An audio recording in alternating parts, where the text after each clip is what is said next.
Welcome back to my channel, Lore Fantasia, where I delve into the secrets of the Cosmere, including trying to unpack some of the secrets that I think Brandon Sanderson has hidden in plain sight. Today, what we're going to be doing is looking at character names, specifically the character names that include Szeth, Shallan, and Adolin, some of our favorite characters, I think, for many of us in the Stormlight Archive. And I think those characters' names reveal a lot more than we think. But before we get into the actual video, this video will include spoilers for the Stormlight Archive up through Rhythm of War. It is not going to include spoilers for Wind and Truth. I'm about halfway through Wind and Truth, and so what I will say is that everything that I talk about here has not been disproved in the portions of Wind and Truth that I have read. But with that, let's get into it. First, I want to talk about something that I have talked about in a little bit more detail in one of my other videos that I'll link to down below. But that is the connection between Szeth, who is our favorite kind of creepy assassin in the Stormlight Archive, and then Sazed, who is the vessel of Harmony in the Mistborn series. And the video that I will link to gives a lot more detail, but what I want to just preview briefly here is that their names are very similar. Sazed is quite similar to Sazeth, which was how Szeth was spelled in some of the earlier editions of Way of Kings, and I think this is not a coincidence. I think it actually points to a level of connection between these two characters that I think is going to play out potentially even in Wind and Truth, so more to follow on that. Number 2 is Shallan, and I have a little graphic that I'll put up in this video. But Shallan, the name Shallan, is a palindrome of two separate heralds. It's Shalash, who is the herald of beauty, and then Nail, who is the herald of justice. So Shallan's name actually mirrors both of those two themes that those two heralds embody.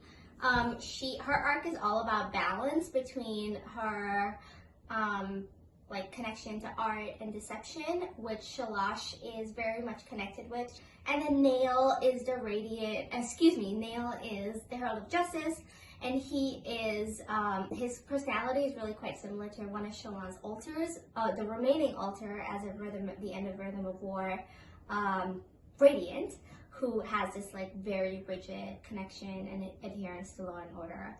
So Shallan, I think her name kind of mirrors this kind of tension that she is facing between these two different ideals that I think we'll see her trying to balance and maybe reconcile as we move through Wind and Truth.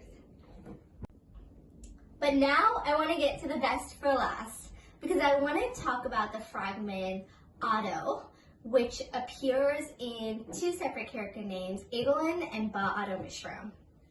Now, the first point that I'll just make more broadly is that Otto is almost certainly originates from Adonelzium, who is the closest to a one god that the Cosmere has. And for all of the readers of the Cosmere that may remember, Adonelzium was shattered into separate shards, 3 of whom exist on Roshar. So there's two separate characters that I think point to this or reveal a little bit more about this. The first is Adolin, who is our favorite nice guy prince.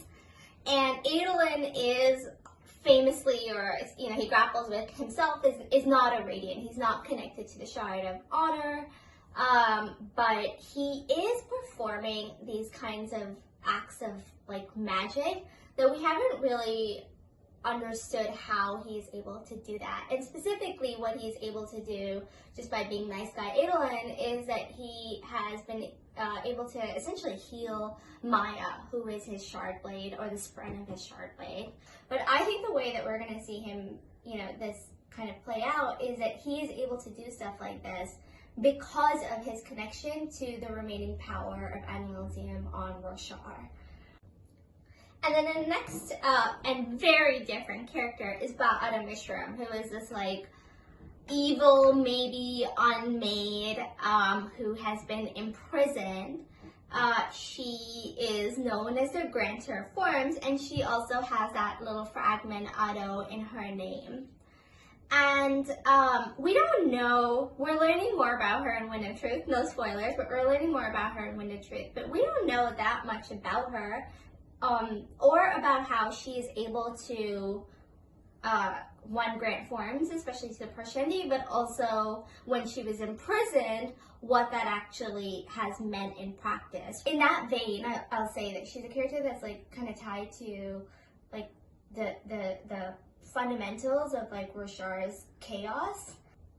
My theory is basically that she is herself, like Adolin is like drawing from the power of Admiralsium, she also has been drawing from the remaining power of Admiralsium that still exists in order to grant forms. And then when she was in prison, that was the quote-unquote grievous wound that was inflicted on Roshar, because it was, by imprisoning her, you were also imprisoning a very essence of what was remaining of Admiralsium on Roshar. So to wrap up, I think 1, Szeth and Sazed are deeply connected and will grow even more connected as the books progress. 2, Shallan is connected to the Heralds in a way that we'll see kind of play out, hopefully in Wind and Truth.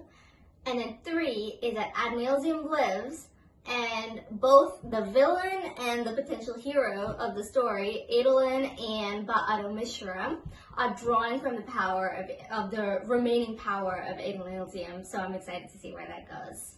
Join me next time as I continue my read of Wind and Truth. And so my next video, I imagine, will have spoilers for what we're seeing in Wind and Truth.